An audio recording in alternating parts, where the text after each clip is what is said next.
Hello दोस्तों, तो आज हम अपना टॉपिक कंटिन्यू करते हैं एलसीएम और एफसीएफ। ठीक है, तो इसमें आज हम पढ़ेंगे कि भिन्न का एचसीएफ और भिन्न का एलसीएम कैसे निकालते हैं। तो आपकी आंखों के सामने फॉर्मूला तो लिखा ही है, फॉर्मूला तो आप देख ही सकते हो, लेकिन इसे याद कैसे रखना है वो मैं आपको बता देता हूं कि देखिए, आपको भिन्न का एचसीएफ निकालना है। अगर भिन्न होती है तो भिन्न में दो पार्ट होंगे, एक होगा अंश, जैसे कोई भी भिन्न है जैसे 2/5, तो इसमें ये वाला पार्ट है, ये कहलाता है अंश, और जो नीचे वाला पार्ट है वो कहलाता है हर। ठीक है, तो अगर आपको एचसीएफ पूछा जाए तो आप अंश का एचसीएफ लेंगे और हर का एलसीएम। और इस वाले में देखिए, भिन्न का एलसीएम तो अंश का एलसीएम और नीचे वाले यानी कि हर का एचसीएफ। तो याद कैसे रखेंगे, तो सुनिए, अगर आपको एचसीएफ निकालना है तो ऊपर वाले का एचसीएफ, एलसीएम निकालना है तो ऊपर वाले का एलसीएम। इसका मतलब ये है कि जो भी निकालना है वो ऊपर वाले में करें, यानी कि अंश में करें। एचसीएफ तो अंश का एचसीएफ, एलसीएम तो अंश का एलसीएम, और नीचे क्या करना है, उल्टा करना है, यानी कि एलसीएम एचसीएफ पूछा जाए तो एलसीएम नीचे लिख दो और एलसीएम पूछा जाए तो एचसीएफ। ठीक है, दोनों आपको फॉर्मूले याद हो गए। अब सवाल कैसे करते हैं, तो एक सवाल देख लीजिए, तो सवाल को देखते हैं। ठीक है, मैं लिखता हूं आपकी आंखों के सामने एक सवाल। चलो तो देखिए सवाल, आपको ये सवाल लिखा हुआ है और जैसे कि आपको बोला जाए कि इसका आप एचसीएफ निकालिए, तो एचसीएफ आप कैसे निकालने वाले हो, तो देखिए क्या तरीका रहता है, अंश का एचसीएफ और हर का एलसीएम। तो अब इसमें अंश कौन कौन है, तो देखें, आपको किसी एक का अंश नहीं लेना है, तीनों का अंश लेना है, इसका भी और इसका भी, और तीनों का आपको क्या लेना है, एचसीएफ। लेकिन उससे पहले मैं आपको एक और बात बता दूं, काफी इंपॉर्टेंट है, ध्यान से सुनिए। अगर ये भिन्न इस तरीके से लिखी है और ये आपस में ही कट रही है तो आप इसे पहले काटेंगे, यानी कि या फिर मैं कह लो कि इसे सरल भिन्न में बदलोगे। अब देखिए 14/33 है, आप जानते हो ये 2 से कटेगा और 7 से, और ये नहीं कट रहा है, यानी कि ये सरल भिन्न अपने आप में पहले से ही है। ये भी सरल भिन्न है, ये भी सरल भिन्न है, तो आपको सरल भिन्न बनाने की इसमें जरूरत नहीं है। ठीक है, अगर ये सरल भिन्न नहीं होती तो आप सबसे पहले इनको सरल भिन्न में बदलते। उम्मीद समझ में आया क्या कह रहे हैं। अब देखिए क्या निकालना है, एचसीएफ निकालना है, तो अंश का एचसीएफ, तो अंश में कौन कौन है, 14, 42, 21, इन सब का तो आप निकाल दीजिए क्या, एचसीएफ। और ये कह रहा है हर का एलसीएम, हर में कौन कौन है, 33, 55, 22, इनका आप निकाल दीजिए क्या, एलसीएम। ठीक है, आप इसे हल करोगे, यही आपके सवाल का क्या होगा, आंसर। अब एचसीएफ कैसे हल करना है, अब उसको देख लीजिए, एचसीएफ कैसे हल होगा। 14, 42 और 21, एचसीएफ का मतलब है बड़ी से बड़ी संख्या जिसका इन सब में भाग चला जाए। तो आप जानते हो कितने का भाग जा रहा है, सब में जाना चाहिए। तो देखिए इसमें 2 का जा रहा है और 7 का जा रहा है, इसमें 7 का जा रहा है, 2 का भी जा रहा है, इसमें 7 का 3 का जा रहा है, यानी कि सब में 7 का जा रहा है। तो कितना हो गया, एचसीएफ 7। अब बात करें एलसीएम की, एलसीएम निकालना है आपको 33, 55 और 22। अब इनका यहाँ पर इतनी आसानी से निकालना तो पॉसिबल नहीं है, तो तरीके से निकालते हैं, 33, 55 और 22। 33, 55 और 22। ठीक है, अब दे दीजिए, 11 का भाग जा रहा है सब में, बड़ी के बड़ी का दिया करो जो सब में जाए, 3, 5 और 2। क्या अब किसी का जा रहा है, अब नहीं जा रहा है तो इन्हीं को लिख दो, 3, 5 और 2। अब गुणा कर दीजिए, कितने हो गए, 11 × 3 33 और ये 10, यानी कि 330। तो जो इस सवाल का जो आंसर है, या फिर मैं कहूँ इस सवाल का जो एचसीएफ है वो कितना आएगा, 7/330 आएगा। समझ में आया आपको। ठीक है, अगर आपको ये समझ में आ रहा है तो प्लीज़ चैनल को सब्सक्राइब कर दीजिए और वीडियो को लाइक कर दो, और मैं अगला सवाल आपको देखते हैं। ठीक है, ये आपने एचसीएफ निकालना सीखा, अगले सवाल में आपको एलसीएम बताता हूँ। देखिए चलो, तो आज का दूसरा सवाल देखते हैं, और इस सवाल में हमको क्या निकालना है, एलसीएम निकालना है। ठीक है, तो इनका एलसीएम निकालेंगे तो एलसीएम का फॉर्मूला क्या बन जाएगा, तो भिन्न का हमको एलसीएम निकालना है, तो अंश का एलसीएम और हर का एचसीएफ। ठीक है, अब हर में कौन कौन है, 14, 42, 35, 63, इनका आपको एचसीएफ निकालना है। 11, 55, 33, 44 इनका एलसीएम निकालना है। ठीक है, चाहो तो आप इनको लिखो तरीके से, नहीं तो नहीं लिखना है तो मत लिखो, डायरेक्ट कर सकते हो कंपटीशन लाइन में तो, लेकिन मैं यहाँ पे लिख देता हूँ आपकी समझने के लिए कि एलसीएम किस किस का निकालना है, 11 का, 55 का, 33 का और 44 का। आपको इनका क्या निकालना है, एलसीएम। एचसीएफ किसका निकालना है, 14, 42, 35 और 63 इनका निकालना है। कैसे निकालेंगे, तो देखिए सबसे पहले तो आप एचसीएफ देख लीजिए। एचसीएफ मतलब है बड़ी से बड़ी संख्या जिसका इन सब में भाग जा रहा हो। तो कैसे पता लगाया करें जल्दी, तो आप इनमें सबसे छोटी वाली संख्या देखो, ये है 14, इसमें किस किस का भाग जा रहा है, 7 का जा रहा है, 2 का जा रहा है और खुद 14 का जा रहा है बस।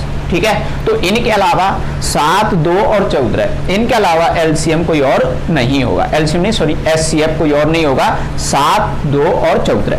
यहां पर बात करें तो 2 का भी जा रहा है, 7 का भी जा रहा है और 14 का भी जा रहा है, तो यानी कि वही कंटिन्यू अब भी हो सकते हैं।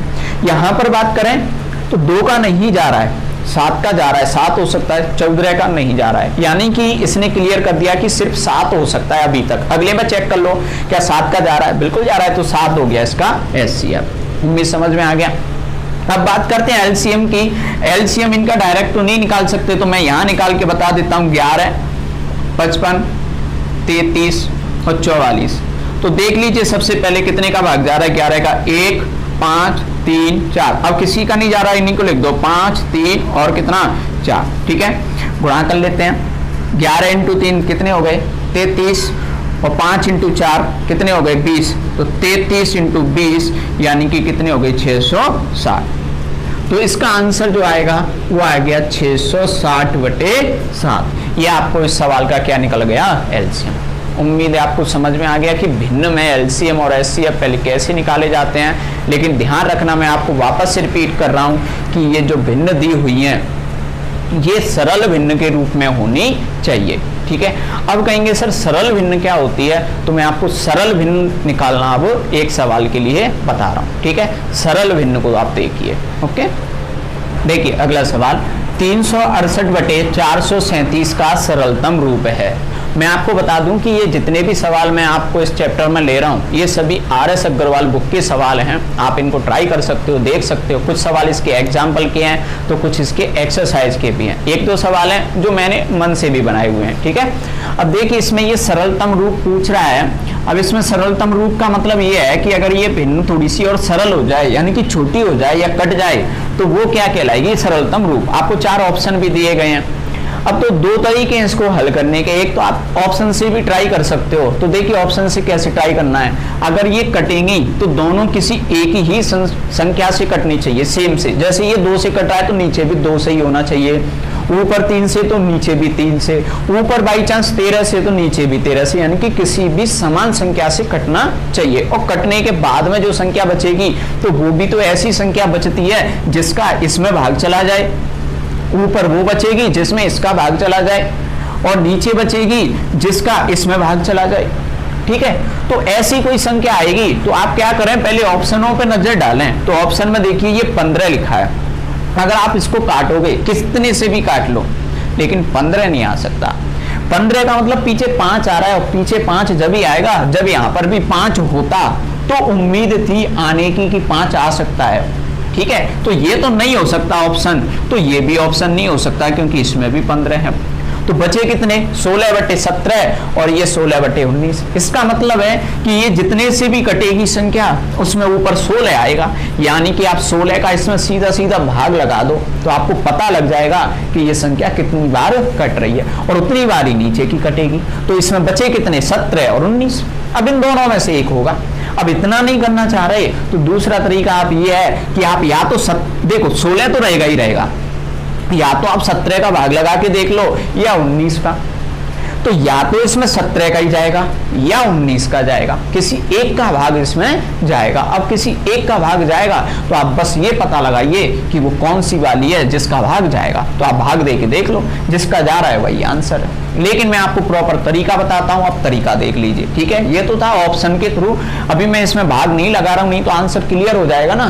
तो मैं डिटेल में आपको बताऊंगा तो लगेगा कि इसका आंसर तो हमें पहले से बताया, तो आप डिटेल में समझने की कोशिश नहीं करेंगे, ठीक है। तो देखिए डिटेल क्या कहता है।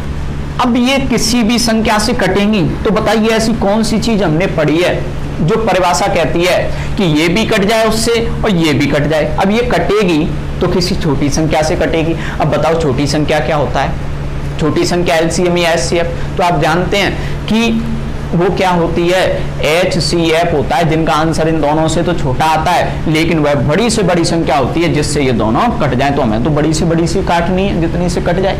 तो आप इन दोनों का क्या ले लीजिए, फटाक से एचसीएफ ले लीजिए, ठीक है। अब एचसीएफ लेते हैं, तो एचसीएफ कैसे लेंगे, भाग विधि से। 368 में भाग देंगे 437, कितनी बार गया, 1, 368। आप घटा लोगे, कितने रह गए, भाग लगाइए, 368 कितनी बार गया, 5, तो 45, कितने रह गए, 23, भाग लगाइए, तो इसका आंसर कितना आ गया, 23 आया। तो लास्ट में भाग हमने किसका लगाया था, 23 का लगाया, तो इसका एचसीएफ कितना आ गया, 23 आ गया। इसका मतलब ये हुआ कि ये भी 23 से कटेगी, ये भी 23 से कटेगी। ये दोनों जो संख्याएं हैं वो किससे कटने वाली हैं, 23 से कटेगी। ये भी 23 से, ये भी 23 से, ठीक है। अब 23 से कटेगी तो आप देख लीजिए ये 23 से कितनी बार कट रही है ना, 23 से ये कितनी बार कट रही है। तो इसको तो चेक करने की जरूरत नहीं है, 16 है ही, चाहो तो आप काट के देख लो। 23 का भाग आप इसमें लगाओगे तो वो कितनी बार जाएगा, 16 बार ही जाएगा। लेकिन मैं तो अब 23 का भाग किस में लगाऊंगा, 437 में लगाऊंगा। या तो 17 आने चाहिए या 19 आने चाहिए। अब या तो भाग लगाओ, नहीं लगाना है तो सीधा सा है 23 गुणा ये कर लो 17। अब गुणा नहीं करना है, इकाई अंक देखना है, इकाई अंक देखना है। 3 × 7 7 21, यानी कि नहीं आ रहा, ये वाली संख्या आनी चाहिए ना, भाग लगा रहे इसका, नहीं आ रही है, यानी कि ये नहीं है। तो बचा कौन सा, ये 19 × 23, यानी कि 9 × 3, 9 × 3, 9 3 27, यानी कि लास्ट का आ रहा है, यानी कि यही ऑप्शन कैसा है इसका, सही है। चाहो तो आप 23 का भाग लगा दो, इसमें कितनी बार जाने वाला है, 19 बार जाएगा। समझ में आ गया, ठीक है। इसको बोलते हैं सरलतम रूप। Clear, okay. अगला सवाल देखते हैं, चलो। तो अगला सवाल देख लीजिए, ये आपकी आर.एस. अग्रवाल बुक का, आर.एस. अग्रवाल की बुक का है, और ये सवाल नंबर है आपका 8, ठीक है। आप किताब में मिलाओगे तो किताब में आपको सवाल नंबर कौन सा मिलेगा, 8वें नंबर का है। देखिए आपको इसका क्या निकालना है, एचसीएफ निकालना है। तो एचसीएफ कैसे निकालेंगे, भिन्न दे रखी हैं, तो सबसे पहले तो आप इनको सरल रूप में देखिए। तो ये भी है सरल है, ये भी सरल है, नहीं कट रहे हैं, ये भी सरल है, ये भी सरल है ना। तो सरल रूप है तो क्या होता है, अंश का तो क्या लेते हैं, एचसीएफ। अंश में 9, 12, 18 और 21, और नीचे क्या लेंगे, एलसीएम, यानी कि 10, 25, 35 और कितने का, 40 का। अब एचसीएफ तो देखो बहुत सरल सा है, आप समझ ही गए। छोटी सी संख्या देख लीजिए। अब देखिए इसमें किस किस का भाग जा रहा है, 3 का जा रहा है और 9 का जा रहा है। तो यानी कि जो एचसीएफ होगा वो 3 या 9 ही होगा, इसके अलावा नहीं होगा। यहां पर क्लियर करो, इसमें 3 का भी जा रहा है, 4 का भी जा रहा है, 12 का जा रहा है, लेकिन आंसर तो 3 और 9 में से होना था। और इसमें कौन सा मिला, वो 3, यानी कि 3 हो सकता है, 9 कैंसिल। अब 3 को चेक कर लो बाकी जगह पर भी है क्या। अगर 3 नहीं हुआ तो कितना रह जाएगा, 1, 1 का भाग तो जाता ही जाता है। 3 का इसमें भी जा रहा है, इसमें भी जा रहा है, तो कितना हो गया, 3। एलसीएम की बात करें तो एलसीएम तो इतना जल्दी ऐसे नहीं निकाल सकते, और जिनकी कैलकुलेशन अच्छी है वो निकाल भी सकते हैं, ठीक है। अब नहीं निकाल सकते तो क्या करेंगे, डिटेल में देख लीजिए कैसे। 10, 25, 35 और 40, कितने का भाग जा रहा है, 5 का जा रहा है। यहाँ 2 बार गया, 5 बार गया, 7 बार गया, 8 बार गया। अब ये मत उतार देना कि सर आपने बताया था, नहीं। अभी देखो किसी का भाग जा रहा है क्या, इसमें जा रहा है और इसमें जा रहा है, कितने का, 2 का। तो यहाँ 1, 5, 7 और 4। अब बताइए क्या कोई भी 2 संख्या ऐसी है जिनमें जा रहा है, नहीं। तो बस अब उतार दीजिए। तो क्या हो गया, 5 × 2 कितने हो गए, 10, और इनका भी गुणा कर लीजिए, 10 तो ये हो चुके हैं। 7 वो 5 × 4 कितने हो गए, ये 20, ये 10, और ये कितने × 7। तो 7 × 20 कितने हो गए, 140, 140, और 10 कितने हो गए यहाँ पे, 1400। तो इस सवाल का जो आंसर आया वो आया 3/1400। उम्मीद है आपको समझ में आ गया, ठीक है। चलो, तो इस टाइप के आप और भी सवाल ट्राई करो, अगर नहीं आते हैं तो आप मुझसे पूछ सकते हो। अगली वीडियो में हम अगले टाइप के सवाल देखेंगे, तो आप चैनल को सब्सक्राइब कर दीजिए, लाइक कर दीजिए और बेल आइकन दबा दो, जिससे आपको अगली वीडियो के बारे में पहले से ही पता लग जाएगा। ओके, धन्यवाद।